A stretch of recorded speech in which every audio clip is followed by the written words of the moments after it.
Diz assim: e de igual modo também de Tiago e João, filho de Zebedeu, que era companheiro de Simão.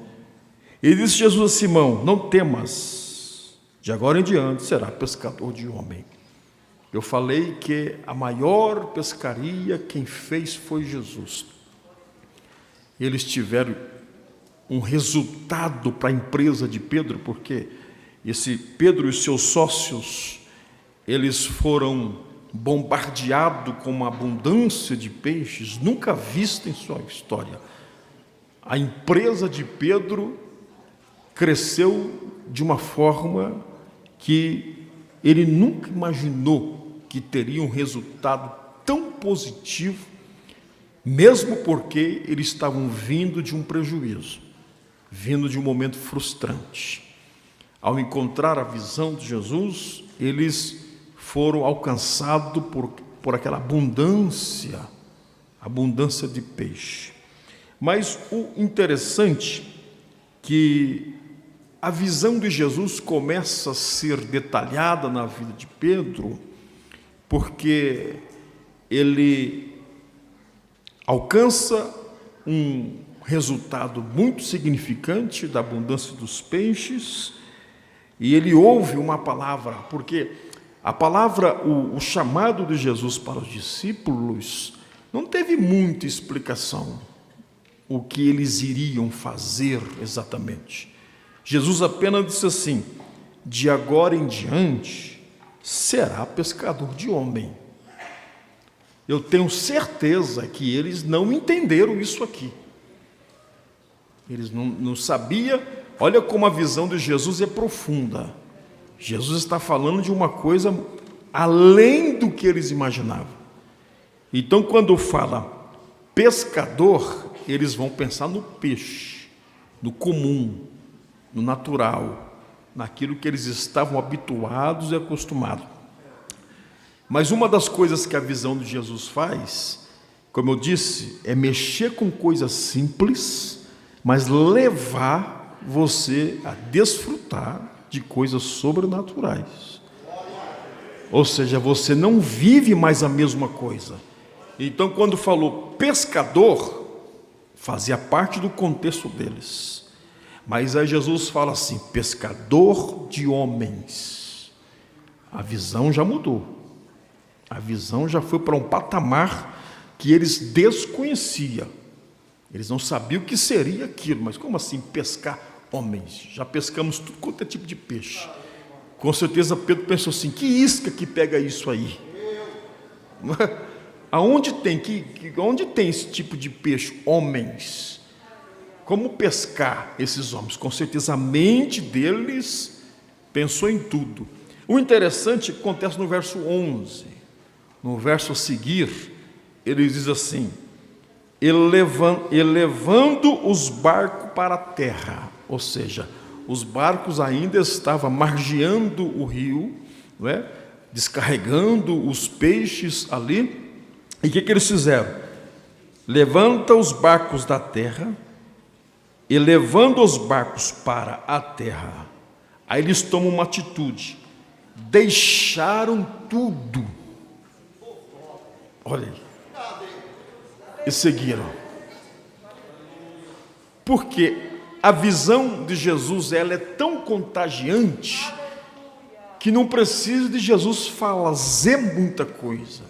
Percebe aqui que Jesus não deu um discurso para ele de uma nova empresa. Jesus não fez aqui: olha, vocês vão ganhar isso, vocês vão fazer isso, vocês vão receber isso, vocês vão passar por isso. Não, o convite é muito simples, profundo e simples. Não teve explicação do convite, não teve nada. Primeiro que eles não conheciam quem era Jesus, e também o convite eles desconheciam. O que seria aquilo? Abandonar o barco. Eles não desfrutaram. Olha que coisa interessante, nem aquela quantidade de peixe que eles pensariam que iria lucrar, eles venderam. Eles não desfrutaram nem do resultado da pescaria,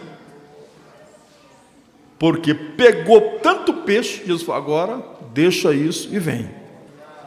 E eles imediatamente abandonou o barco e seguiram para Jesus.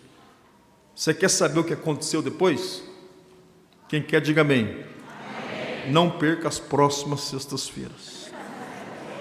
Versículo de número 12. Isso aqui só para você ficar curioso.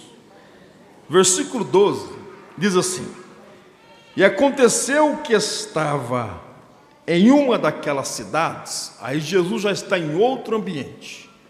Então a visão de Jesus ensina que Jesus não parava. Você nunca vai ver Jesus estagnado. Até dormindo Jesus está fazendo alguma coisa. Sabia? Quando nós chegarmos lá na tempestade, Jesus dormindo estava fazendo alguma coisa. Guarda essa frase para você. Jesus dormindo é mais poderoso do que o diabo acordado. Entendeu? Você não vai dar glória a Deus uma frase tão bonita dessa? O diabo acordado não tem o poder que tem Jesus dormindo. Esse é o Jesus que você conhece. Também não perca as próximas sextas, que nós vamos falar disso aí. Mas aqui, Jesus chega naquela cidade, chega um homem cheio de lepra. Aqui Jesus vai ensinar algumas coisas. Primeiro, a lepra era uma doença terrível. Lá em Levítico você vai ver em detalhes isso. Era uma doença terrível da época. A pessoa deveria ficar em quarentena. Essa palavra quarentena está bem evidente na nossa mente. A pessoa deveria ficar em quarentena. A pessoa devia ficar isolada. A pessoa deveria ficar sem contato, distância da vida. A pessoa era considerada imunda. A lepra era tão terrível que se alguém fosse se aproximando de alguém leproso, o leproso tinha que gritar: imundo, imundo, para sinalizar para a pessoa não chegar perto. Então, além da pessoa ser um cadáver ambulante, porque o leproso era um cadáver ambulante, ele tinha um mau cheiro, era um mau cheiro ambulante também, por isso ele tinha que ficar isolado, não podia ter contato. Aí o que ocorre? Ele vê Jesus. Quando ele vê Jesus, ele troca a palavra imundo. Ele deveria falar assim para Jesus: imundo, imundo. Mas ele muda. Ele troca a palavra imundo por uma atitude de adoração. Porque quando nós entramos no contexto da adoração, o que conta muito não é o que a gente fala, mas sim a nossa atitude. Deus procura atitudes. E esse leproso, ele faz exatamente isso. Ele diz assim, verso 12: e aconteceu que quando estava em uma daquelas cidades, eis que um homem cheio de lepra, vendo a Jesus, o que ele fez? Prostrou-se sobre o rosto.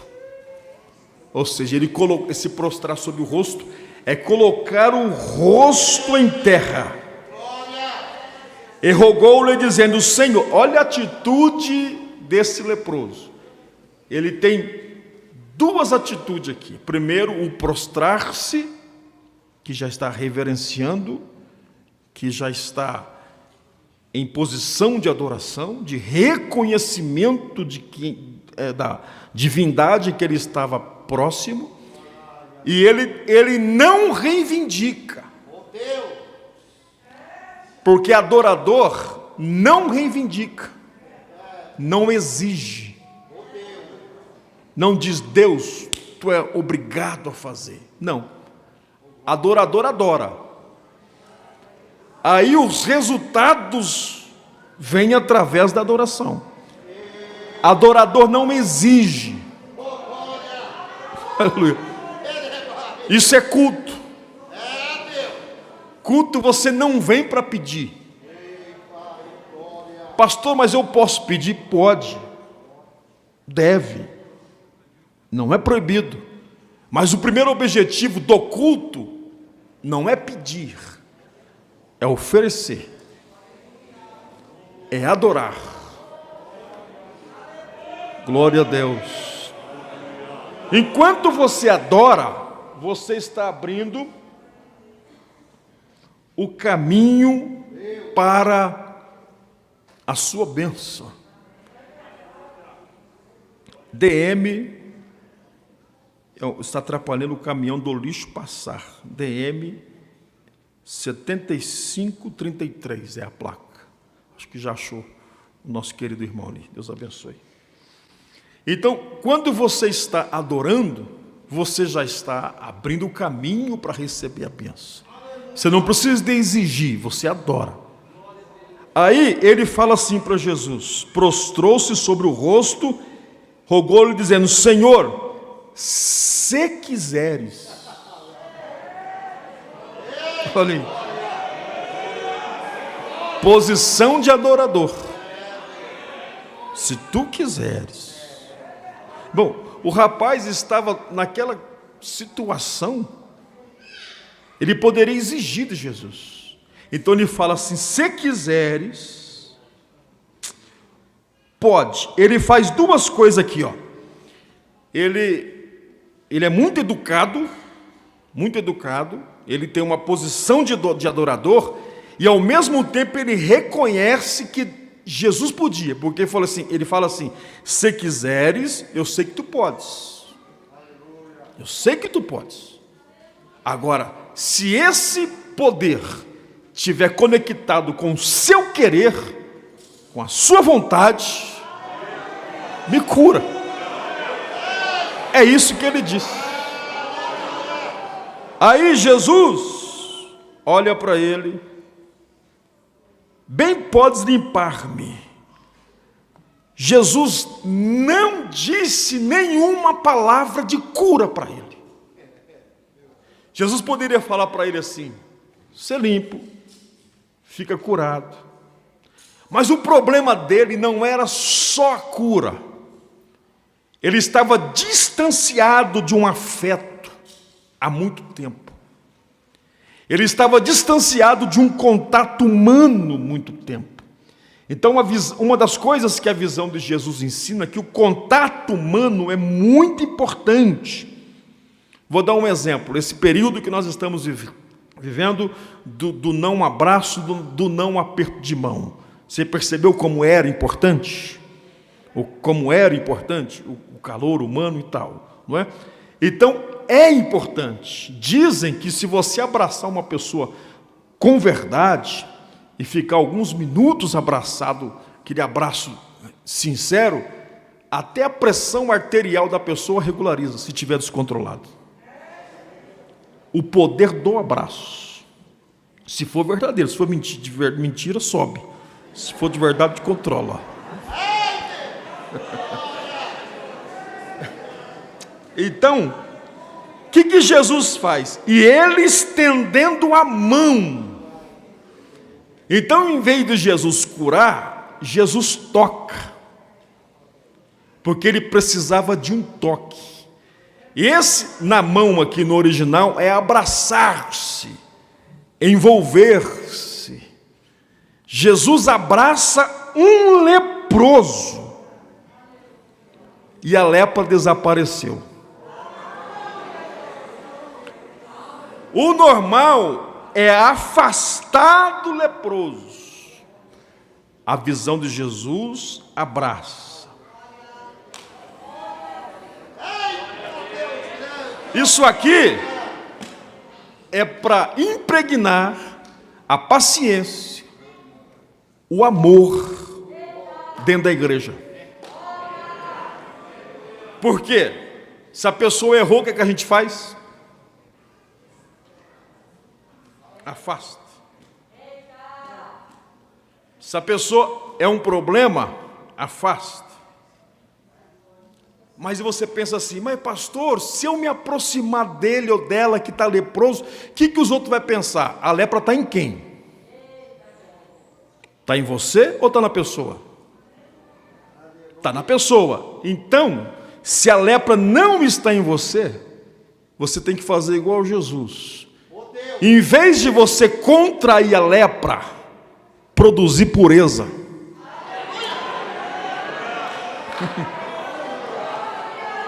É um fofoqueiro quando chega perto do não fofoqueiro. Ele não pega a lepra. É um murmurador quando chega perto daquele que não é murmurador. Ele tem a lepra da murmuração. Mas quando ele encosta perto de alguém puro de verdade, ali acaba a fofoca. Ali acaba. Porque ele encontrou alguém puro. Agora, quando um sujo encontra outro sujo, irmão, aí vira uma lama.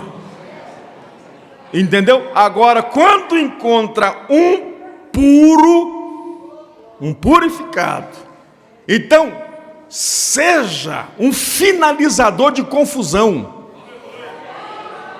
Quando a confusão chegar em você, ali acaba. Porque você é limpo, porque você é puro. Então, não tenha medo de se aproximar de quem é problemático. Você não tem convicção das suas certeza?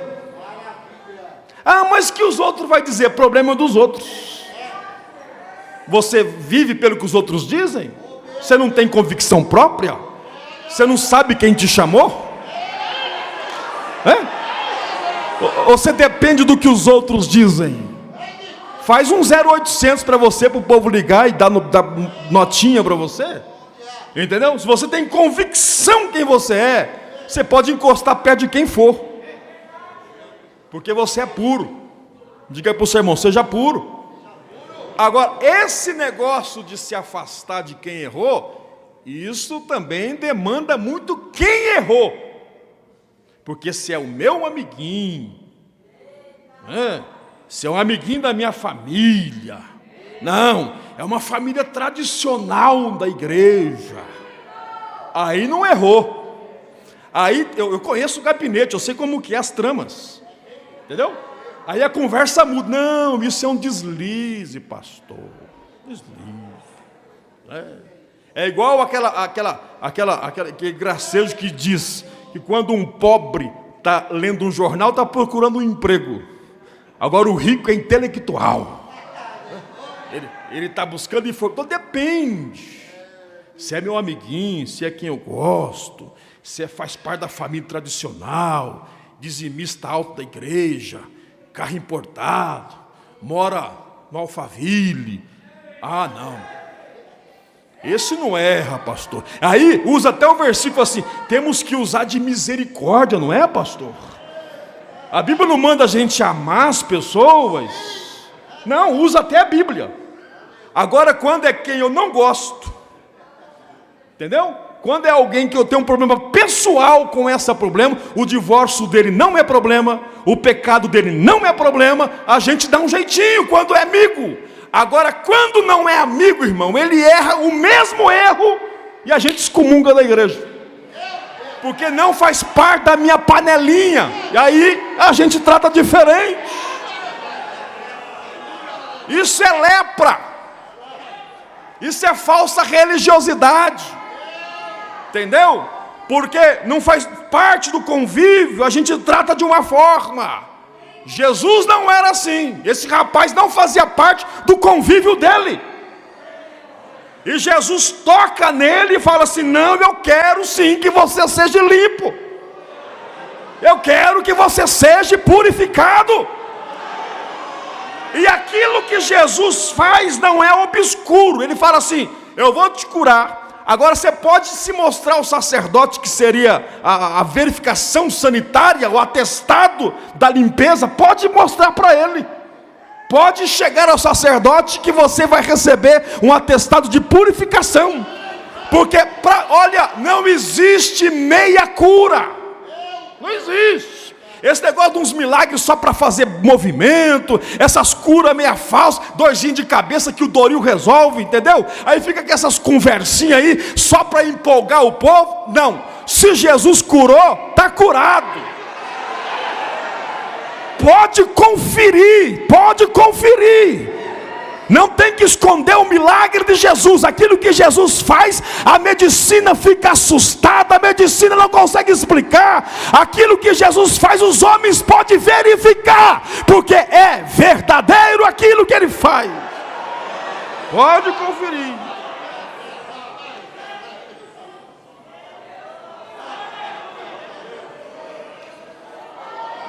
Jesus fez esse milagre. Aí o verso 15 fala assim: a fama se propagava ainda mais, fama de Jesus, e ajuntava-se muita gente para ouvir e para ver, para ser por ele curado das suas enfermidades. Aí sabe o que ele fazia? Retirava para orar. Aqui Jesus está ensinando a fonte.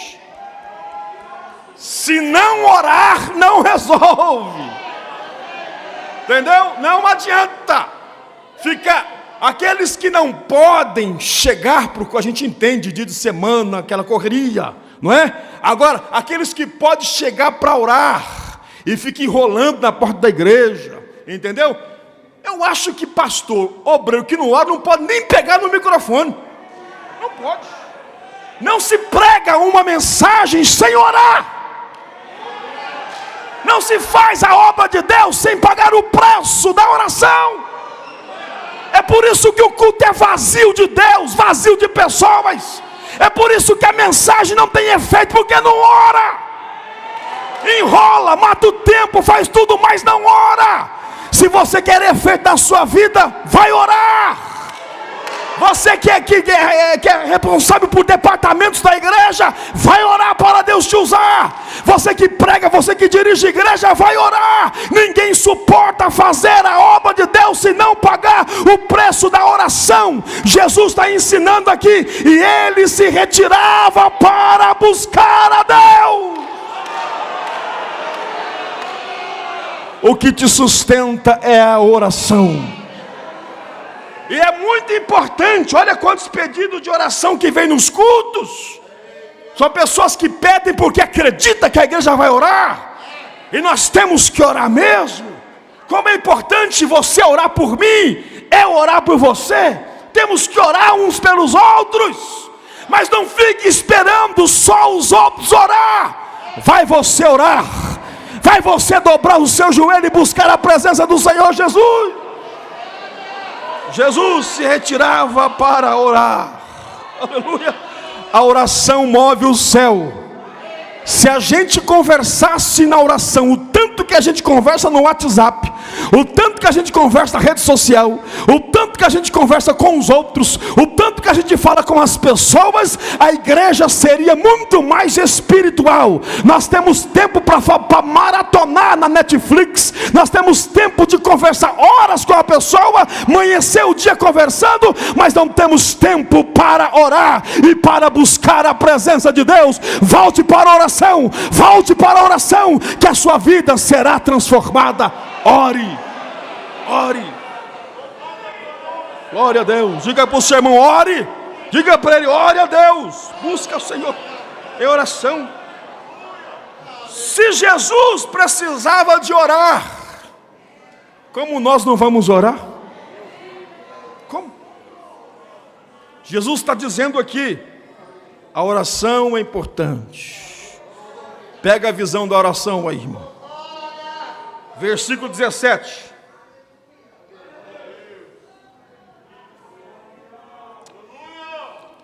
E aconteceu que um daqueles dias, o negócio de Jesus era orar e ensinar.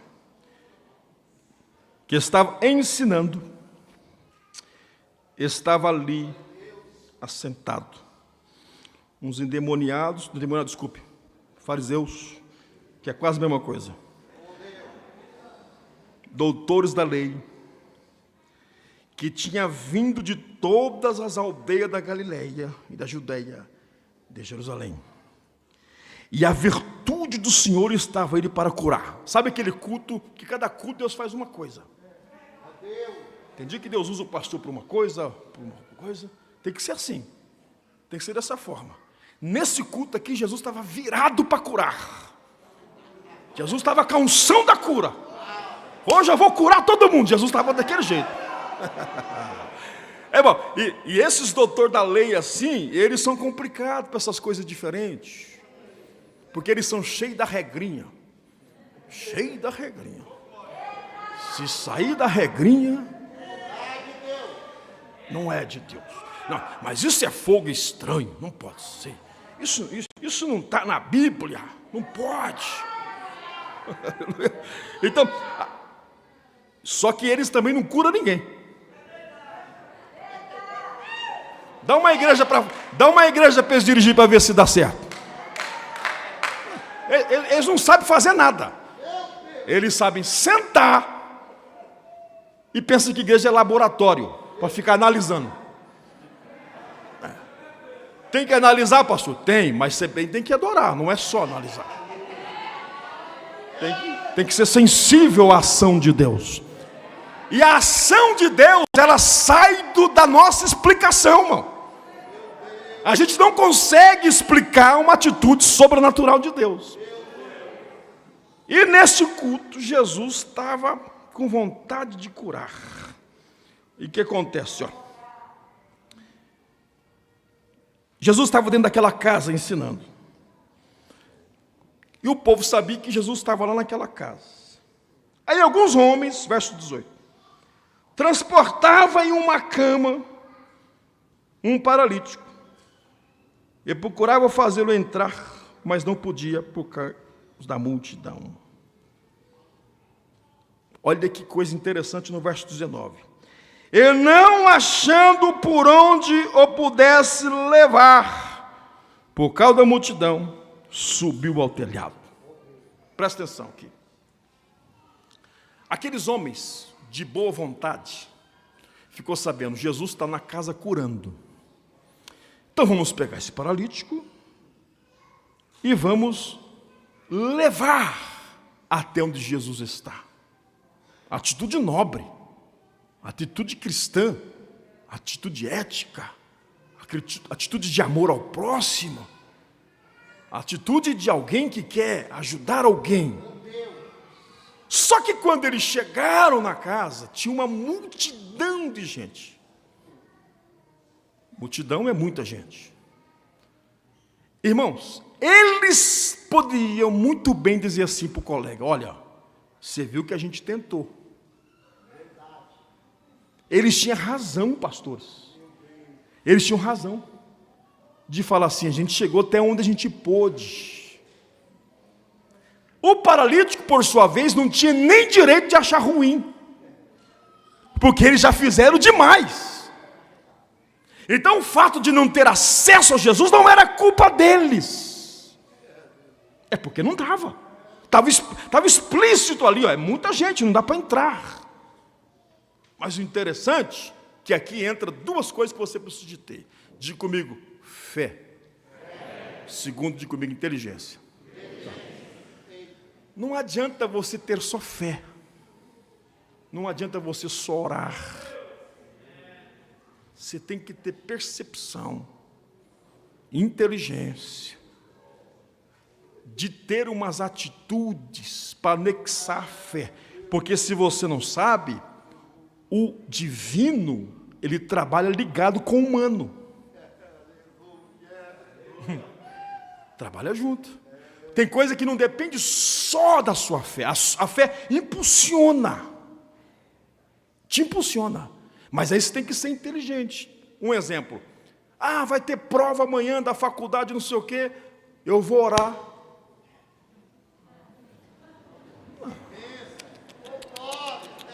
Vai repetir. Não vai dar certo. Agora, se você falar assim, eu vou orar e vou estudar. Aí Deus gosta.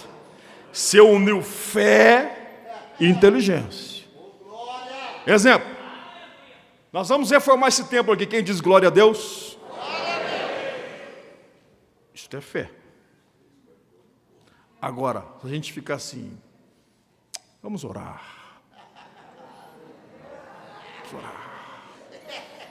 Pastor, vai fazer, estamos orando.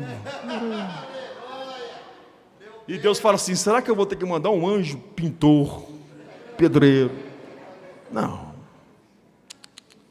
Você tem que ter coragem. Ah, vamos pintar a igreja, vamos orar para Deus mostrar a cor da igreja. É muita fé isso aí. Ah, não, aí, eu não tenho essa fé. Não tem. Aí é você que escolhe. Deus quer saber de cor de igreja, irmão. A cor que ele escolhe é nós. Deus não quer saber se é preto, se é branco, não quer saber. Só uma coisa, isso é coisa do tabernáculo. Né? Quando nós estudamos o tabernáculo, tem que ser 5 anos para nós estudar só o tabernáculo. Aí é uma outra coisa. Foi um detalhe lá da igreja do Moisés. Agora nós aqui não. Aqui tem uns arquitetos, engenheiros. Não, pastor, essa cor dá certo. Então é essa cor, pronto. Deus não precisa nem saber da cor. Deus não está preocupado com cor. Isso é a inteligência do homem. Deus deu a inteligência.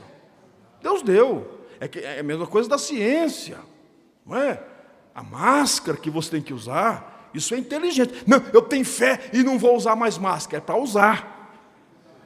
Inclusive na igreja. Ah, mas tem alguém aí falando que não precisa de usar. Tem que usar. Usar a máscara é inteligente. Tem que usar a vacina. É inteligente você tomar a vacina. Tem que tomar também. Mas eu tenho fé. Fé e inteligência. Entendeu? A gente tem que unir essas coisas. Porque às vezes o pentecostal, ele é muito pirado nessas coisas do mundo espiritual. E ele esquece que nós somos seres humanos. E a Bíblia diz que a fé, ela é racional. Racional. Então você tem que usar a sua fé e a sua inteligência. Um exemplo, o seu casamento, a sua vida, ela é equilibrada pela fé e a inteligência. Não fique esperando o pastor na sua casa. O pastor, você não casou com o pastor? Você casou com o seu marido. Tinha que viver com ele, entendeu? Então, o pastor resolver, orar, o pastor está aqui para isso. Mas tem gente que acha que se o pastor ir na minha casa... mas e a sua parte, meu filho? Você tem que fazer a sua parte. Entendeu? Você tem que usar a sua inteligência. É a mesma coisa a vida financeira. Também a sua inteligência de administrar o que você ganha. É fé e inteligência. Então você tem que usar. Se não der certo, não é que é para você parar. Se não der certo, porque não é de Deus. Cuidado. É porque você não quer. Porque se você quisesse, você insistia.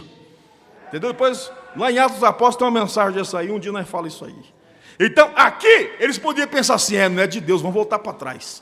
Eles usaram a inteligência. Vamos subir no telhado. Mensagem do baile de quarta-feira. Não dá para ir pela porta, vamos por cima. A igreja tem que pensar assim. Não dá de um jeito, mas vai de outro. Mas pastor, aquele irmão não vai ajudar aí, ele é o dono do mundo? Só tem ele na igreja? Deus não pode levantar outro? Deus não pode mandar outro? Oxi, claro que pode, irmão. Se você não quiser, vai outro no seu lugar. Então, você não tem que parar por causa de ninguém não, irmão. Você tem que avançar. A visão de Jesus é assim: se não der para ir com Pedro, vai com Tiago. Se não der para entrar pela porta, nós pula por cima. Mas que vai fazer, vai fazer. Fé e inteligência. Não pare diante dos obstáculos. Os obstáculos é para testar a sua fé e a sua capacidade de raciocinar. Deus te deu fé e também te deu inteligência. Então use para você ser uma pessoa abençoada. Use para você ser uma pessoa próspera. Use para você crescer. Fé e inteligência. Vamos por cima. Oh, glória a Deus. Até Jesus ficou animado com aquele negócio. Porque o verso 20 fala assim: e vendo a fé Jesus não viu nem o paralítico. O problema, o que me chamou a atenção é a coragem deles. Problema para mim não importa. Jesus está dizendo, vendo a fé, disse ao paralítico. Jesus pensou assim, deixa eu falar uma coisa para você, dentro da minha linguagem. A visão de Jesus gostava de provocar umas confusão. É igual eu, gosto também. Quando está muito paradinho assim, eu gosto de provocar, para o negócio andar. Entendeu? Jesus era assim. Jesus olhava o cenário e pensava assim, tem uns fiscal aí, é hoje que eu pego eles. Jesus amava esses cultos. Jesus foi igualzinho Jesus, entendeu? Jesus é desse jeito. Jesus olhava, você vai aprender a visão de Jesus, você vai ficar desse jeito também. Jesus falou assim, é hoje. Eu poderia muito bem curar, mas eu vou provocar. Eu podia só curar, mas eu vou cutucar. Glória a Deus. É porque a visão de Jesus não tem medo de nada. A visão de Jesus não tem medo. A visão de Jesus te encoraja. Você vai sair daqui corajoso esta noite. Quem recebe a visão de Jesus aí? Quem recebe a visão de Jesus? Você vai sair corajoso. Jesus vem na fé deles, disse ao paralítico, homem, os seus pecados são perdoados. Bom, isso aqui, Jesus sabia que o homem estava lá para ser curado. Uma coisa visível. Mas Jesus falou assim, vou mexer com uma coisa invisível. Perdoado estão os teus pecados. Aí começou a razoar. Razoar é falar baixinho, ou pensar no coração. Verso 21. E os escribas e os fariseus começaram a razoar, dizendo, quem é este que diz blasfêmias? Quem pode perdoar pecados senão Deus? Ele está certo. Até aqui eles não estão errados. Quem pode perdoar pecado é só Deus. Eles pensou certo. O problema não é esse pensamento. O problema é eles não reconhecer que Jesus era Deus. Pronto. Então, até aqui está certo. Aí, o interessante, que isso aqui, a visão de Jesus é assim, ó. A visão de Jesus te vê por dentro. Ninguém escapa da visão dele. Porque Jesus, porém, conhecendo os seus pensamentos. Verso 22. Irmão, se você se assusta do que as pessoas falam, é que você não sabe o que elas pensam.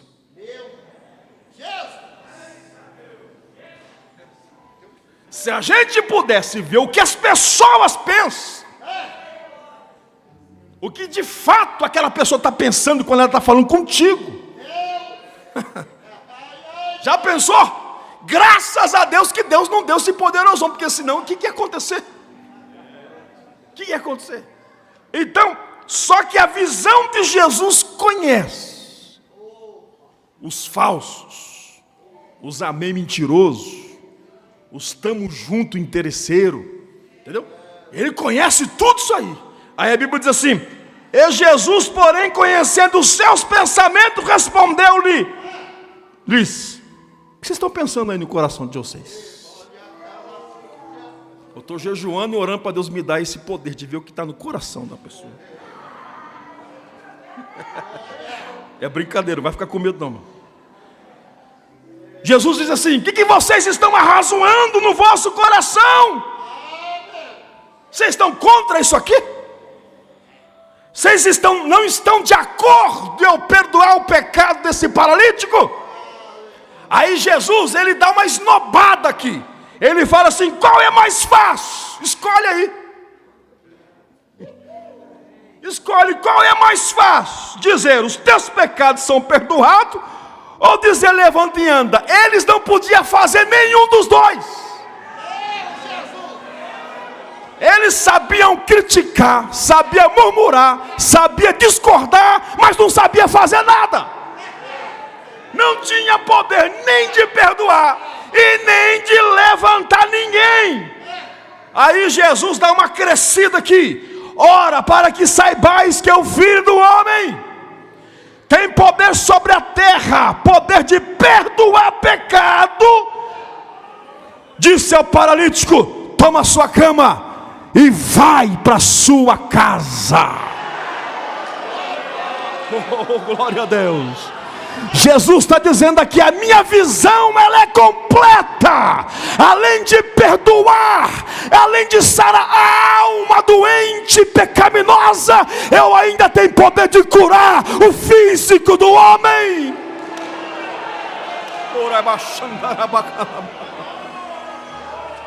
Duas coisas eu profetizo para este culto: a lepra que contamina e a paralisia que amarra, porque a lepra te afasta, a lepra te faz um contaminador, e a paralisia te pressiona, te para, não deixa você andar.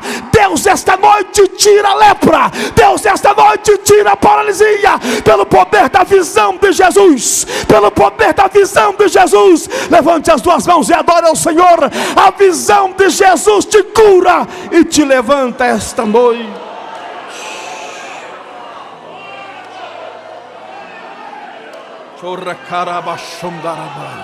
De pé adorando a Jesus.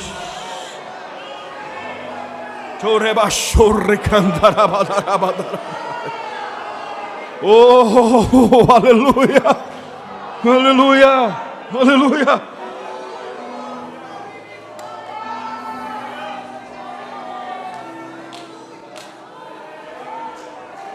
Deixa eu te dizer algo aqui. Oh, glória a Deus. Deixa eu dizer algo para você. Eu estou falando para uma igreja sadia, madura e espiritual.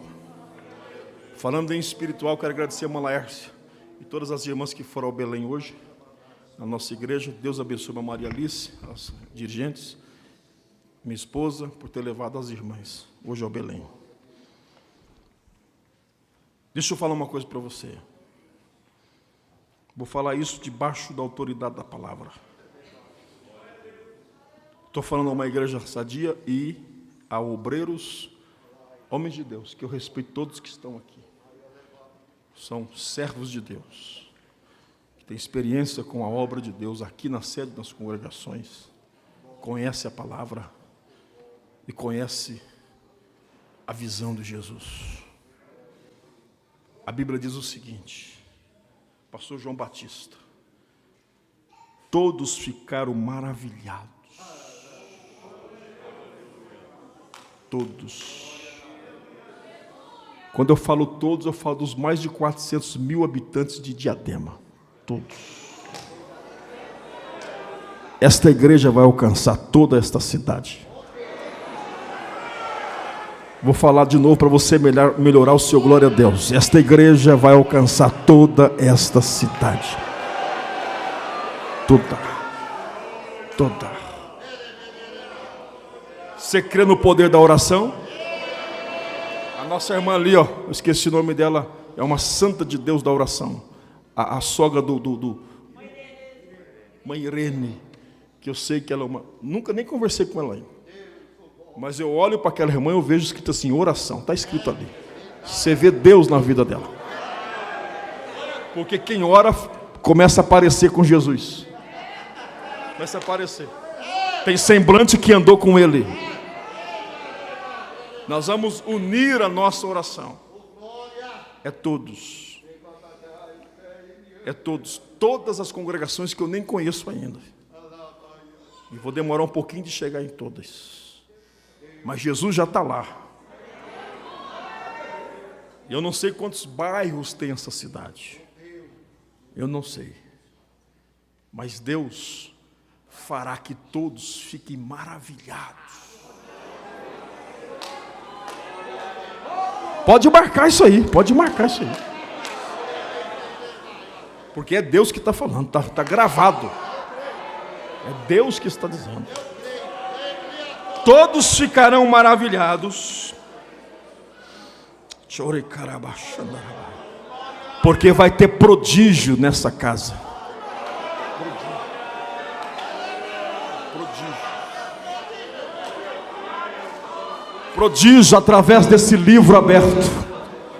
Prodígio através do seu louvor, do círculo de oração, da mocidade, do adolescente, da orquestra, da banda, de quem canta aqui. Prodígios, vai acontecer prodígio na sua vida, vai acontecer prodígio na rede social desta igreja, vai acontecer prodígio aqui no bairro onde a igreja está localizada. A visão de Jesus vai contagiar todas as ruas desta cidade, pelo poder do Evangelho de Cristo.